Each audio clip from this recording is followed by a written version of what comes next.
Hello everyone, I'm Jonathan Little, and today I'm going to be presenting you a class that is part of my Poker Coaching Premium training site. You can check that out at pokercoachingpremium.com. And we're going to be discussing squeezing. Squeezing is when someone raises, someone calls, and then you have the potential to re-raise. So, what do you do that with? I'm going to be explaining that in just a minute. Before we get started though, click like, click subscribe. Hope you enjoy this video, and I'll see you at the end. Today we're going to be discussing, essentially, squeezing. Your question was, after reviewing previous webinars, you can follow this suggestion of essentially stop calling raises from late position with junky hands like ace-10, king-jack, queen-jack, ace-7 suited, king-9 suited, queen-9 suited, jack-8 suited, 7-6 suited, 5-4 suited, etc. When facing just the raiser, 3-bet or fold these hands. Sure, which is usually a good strategy, right? When might you 3-bet such a raiser when someone has called in between? Okay? So, as always, you want to ask yourself which hands are on the cusp of playability, right?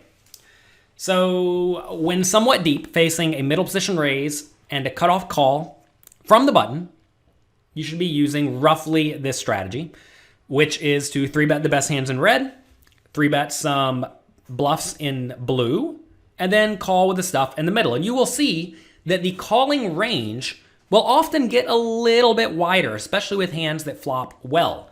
So you see stuff like king-9 suited, queen-9 suited, 10-8 suited, ace-7 suited. Some of the hands that you mentioned as perhaps just being a regular 3-bet against one person, these can become calls against multiple people because these hands flop very well.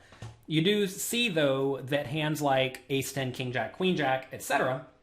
still are not used, right? Those hands are just generally not so strong. And with hands that are not so strong multi-way, you would rather either 3-bet or fold those hands.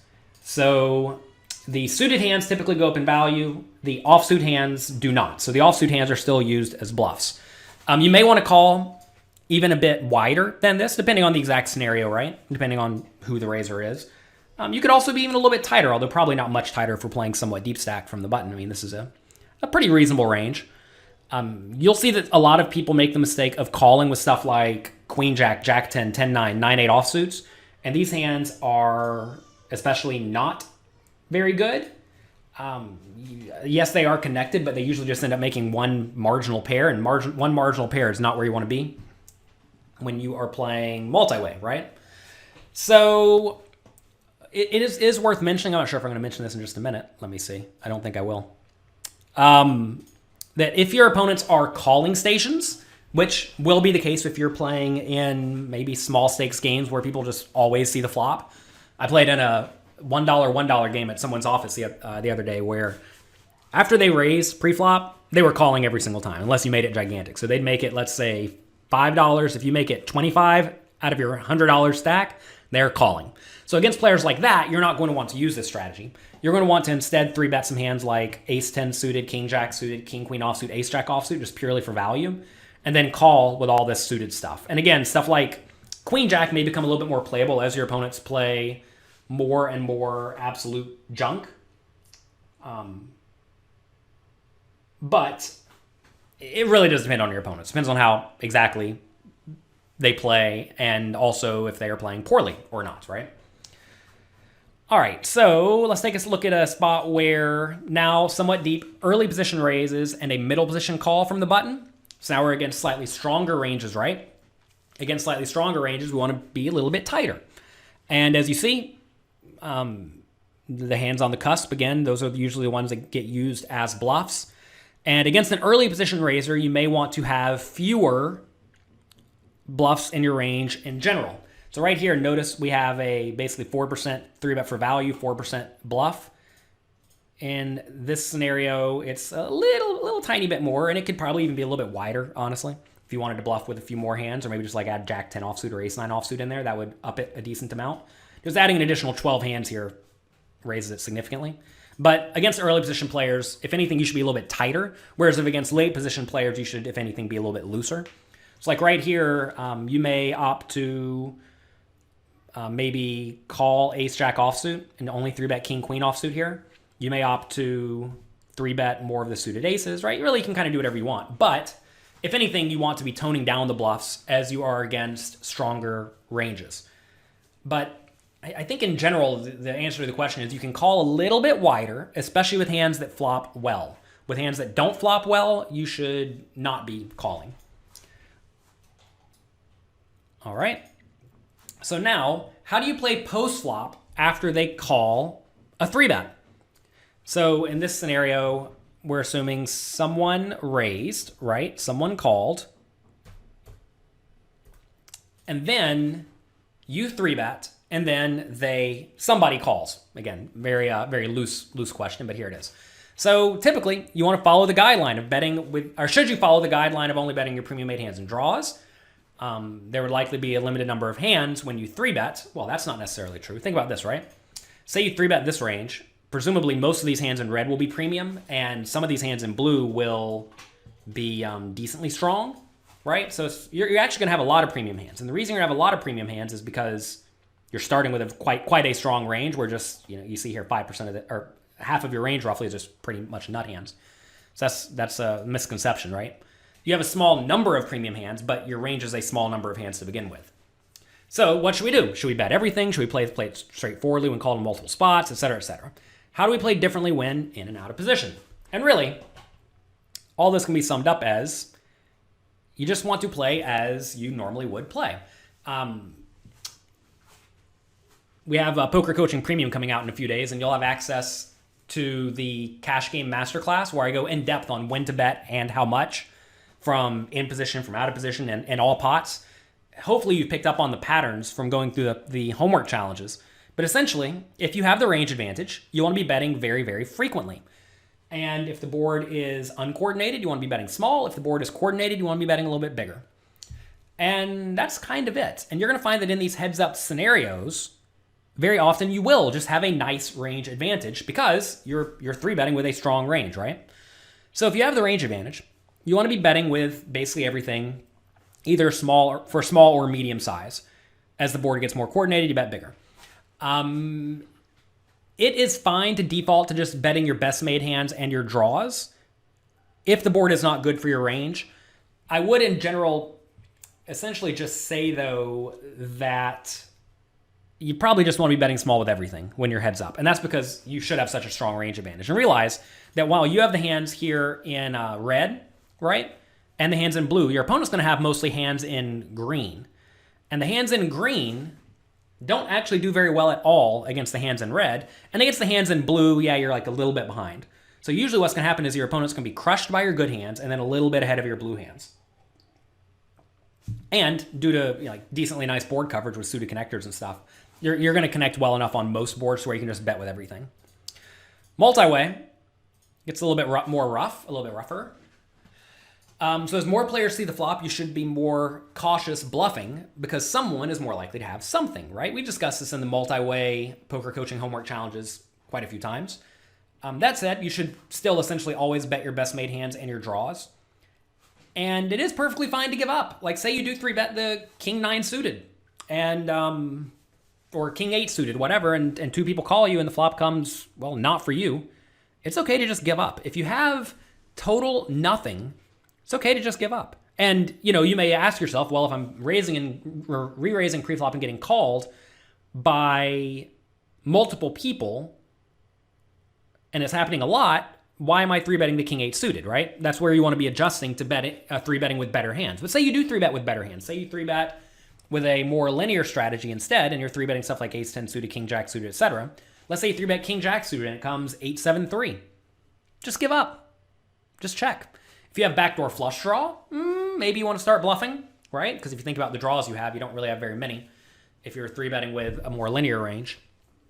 So maybe King Jack with backdoor flush draw would be a bluff, but King Jack with no backdoor flush draw is just to give up. And it's okay to just give up there because it's too likely that someone has something. So don't get it in your mind that you have to bet every single time. Well, to be fair, it used to work well a long time ago, but a long time ago, when you re-raise pre-flop, you could just bet on every flop and people would fold way too often. Now people realize any draw is good enough. And so they defend a little bit better. And as they defend better and better, you have to stop continuation betting so much. And you should have some give-ups. You should also make sure you're checking back with some marginal made hands, right? So that's going to be, depending on the board, stuff like perhaps pocket aces. And that's not because aces is like a hand you don't want to play for 3 streets. That's more because if you do have a decently wide checking range, as your checking range gets wider to give up, you want to make sure you're protecting it by having some good hands in it as well that can just clearly check and then not fold. So that's going to be stuff like perhaps sets, perhaps top pairs. As you're out of position, you want to be doing more checking in general, which will lead you to checking some of your best hands and perhaps checking everything. It's not really going to happen when you're squeezing so often unless you squeeze from out of position. Let's say you do squeeze from out of position. Let's say someone raises, someone calls, you squeeze from small blind with, I don't know, it'd probably be a pretty snug range of, I don't know, something like this. Say you do squeeze with this and it comes 8-7-4. That's a spot where you probably want to be doing a lot of check raising as opposed to betting, because your opponents are going to have a lot of hands that line up with that board, and if you bet, they can just easily call. Whereas if you check raise, that's then going to put them in a pretty bad spot. Or you can check call if you think they're going to bluff a lot when you check and then just keep bluffing on the turn in the river. From in position, though, if you have like aces on 8-7-4 and they check you, you want to be more inclined to bet it, just because then you don't want to check and give free cards. So you always want to ask, like, if I bet, what is going to happen? And if it's not particularly great for you, then, well, you probably want to be considering other lines. You also want to ask, like, say you do have aces and it comes 8-7-4 and you check from the small blind and then it goes check, check. Is that too detrimental? And usually the answer is no, because when it does go check, check, check, they probably just have random overcards that are drawing nearly dead. Whereas when someone bets, that's when they usually have a bit more equity, because you typically want to bet when you have equity, right? You want to make the pot bigger when you have good hands. And if you have good hands, then those are the hands you want to be check raising against, because that's going to put them in a pretty bad spot. Let's see. Joseph says, how much should you bet with a hand like pocket tens on Jack 10-5? Well, so that's a good example of a pretty coordinated board, right? So if we are going to be betting here, which we probably want to be betting with most of our range on Jack 10-5, because like look at these hands, right? How do these line up with Jack 10-5? We have overpair, overpair, overpair, set, set, gut shot, top pair, top kicker, gut shot, open-ended, right? Open-ended, top pair, top kicker. Like every single hand I just listed here is pretty good. Then if you have a few sporadic bluffs, I mean, maybe you like give up with some hands here. So maybe you check like ace jack, maybe you check stuff like 7-6, 6-5, ace 2, ace 3. And that's going to be probably fine enough. And when we are betting, we want to be betting big, because when we have overpair, we want to bet big. When we have tops, when we have sets, we want to be betting big. When we have gut shots, we want to bet big, because if they fold, that's great. So basically, Joseph, you want to ask yourself, how well does this board connect with my opponent's range, okay? And as the board connects better and better with your opponent's range, you want to be betting bigger and bigger. And as it connects less and less, like say it comes 9-4-2, which doesn't connect with anyone really, that's when you want to be betting small. So on Jack 10-5, this is not like such a great board.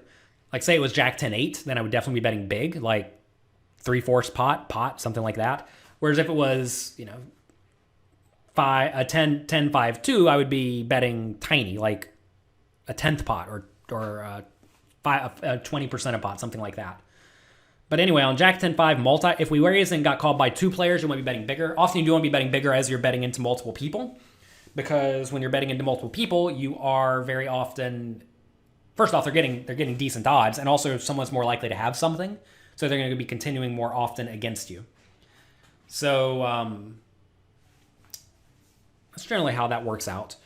To where on Jack 10-5, if we were heads up, I would probably just bet small or medium. Like say pot is, I don't know, 10 big blinds. Like a little bit would be raise to 3, call. We make it like 15. Somebody calls, pot goes to 33 big blinds, 35 big blinds. I bet something like 12 big blinds, maybe 15 big blinds, something like that. If we were multi-way, I'd be betting more. Well, pot would then be 50 big blinds or so. If the pot's 50 big blinds, I bet something like 40 big blinds. Again, if the stacks are like really deep to where 40 big blinds is not obviously all in, you don't just like be obviously going all in for a half of your stack or something like that. Typically when you're betting on most streets, you want to be betting something like 40% of your total money or less. And if you're going to be betting more than 40% of your total money, it's maybe better just to go all in or to check raise all in. 40% is an arbitrary number. I haven't exactly thought that out, but I think that's roughly right. Like, for example, say we only had 60 big blinds. I'm not going to bet I'm not going to bet 40 big blinds out of my 60. I'm either going to bet more like 20 big blinds, 22 big blinds, or I'm going to go all in, or I'm going to check raise all in, one of the two, or one of the three. So that's basically it. And again, this is what's going to be in that cash game masterclass. It's something very similar to that, except we're going to have loads and loads and loads of examples. And it's also important to always think about how the board connects with your opponents. That's very, very important, because there are spots where, like, say we raise under the gun and then cutoff call, or under the gun and then second position calls. Second position should have almost no middle cards, right? But they should have a lot of strong big cards. So it's kind of a weird scenario where the ranges really line up right on top of each other. And in those scenarios, you're supposed to be doing a lot of checking on a lot of boards, just because we're out of position. So anyway, as we're out of position, we want to be doing more checking in general. And as we're in position, we want to be doing more betting in general. If you play around with the game theory optimal programs, you're going to find that very often, like say you raise late position in big blind calls and flop comes, you can just bet a third pot on almost every flop, and you're really not doing anything too bad. Obviously, there are some flops that are more coordinated than others, but that's a scenario where you can kind of do whatever you want. If you're out of position, though, you need to be doing a whole lot of checking.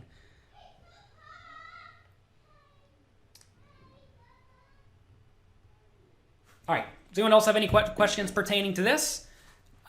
Simply put, don't make insane bluffs for no reason when you're playing very multi-way. As you're playing more and more multi-way, you need to be even more and more straightforward. And it is perfectly fine to give up, right? If you have nothing, no hand, no draw, just give up. Don't think that you have to make a blind continuation bet. And that's what I get from when people ask me this question. They think, what do I do when I 3-bet and I miss? Well, play well, right? Is your hand a premium made hand or a draw? A question I get asked a lot also, well, that's not what we need. A question I get asked a lot also pertains to, like, how do you play ace-king, right? People always want to ask, how do we play the ace-king when I 3-bet the ace-king and I miss? And then, same question, what is it? Premium made hand, draw, marginal made hand, or nothing? And it depends on the board. Say it comes Jack 10-5, well, ace-king is, well, we just have the range and the nut advantage here. If you have the range and the nut advantage, you just want to be betting with everything. So there you go. That's the end of the question. You always want to ask first, do we have the range advantage? Yes. Do we have the nut advantage? Yes. In that scenario, just bet with everything. If you don't have the range advantage and the nut advantage, that's when you need to start betting with your best made hands and your draws and checking the other stuff. So quite often on the boards where you do want to be doing some checking, ace-king ends up being a marginal made hand, and it is a kind of a marginal made hand, not a very good one. That gets check called once and then check folds on the turn when it misses. And you're also check calling stuff like some top pairs, so you're well protected, and that's okay, right? So a lot of people really hate the idea of check call flop with ace-king and then, or check behind flop with ace-king, call a turn bet, and then fold on the river. And that leads to them instead just betting with everything. And you don't want to be betting with everything every single time, because then you're just bluffing too often. But ace-king is a tough one because you pretty much always 3-bet ace-king, and you're going to miss with it 2/3 of the time or so. And you need to realize that just because it started off as a good hand does not mean it is the super nuts, right? So many people think ace-king is just the absolute nuts, and I want to get all my money in with it immediately, and that is not true. So realize that it is a marginal made hand after the flop a lot of the time, or it's a very strong made hand. And that's how most hands are going to line up, except for ace-king is going to make those hands, stronger hands more often than stuff like jack-9 offsuit, for example, which is why you play ace-king and not jack-9 offsuit. But don't get so wrapped up in this was a good pre-flop hand, therefore I have to bet with it every single time. And like say you do re-raise ace-king, say you re-raise this range here against early and middle position players. Flop comes 8-7-6. Well, look at your range, right? Say they check to you. On 8-7-6, do we even have any good hands? We have 8-7-6. We have literally no nut hands, right? We have a few draws here that would like to be bet with the 9s. These are both all marginal made hands. So I guess 7-6 is a 2-pair that would like to be bet. So we have a 2-pair like to be bet, some draws here that like to be bet, and then maybe like 10s can get bet and jacks can get bet for protection, and that's it. Then just check everything else. Check your aces, kings, queens, call turn, call river, assuming the board doesn't run out poorly. Say the turn's something like a 10 and then someone bets and someone calls.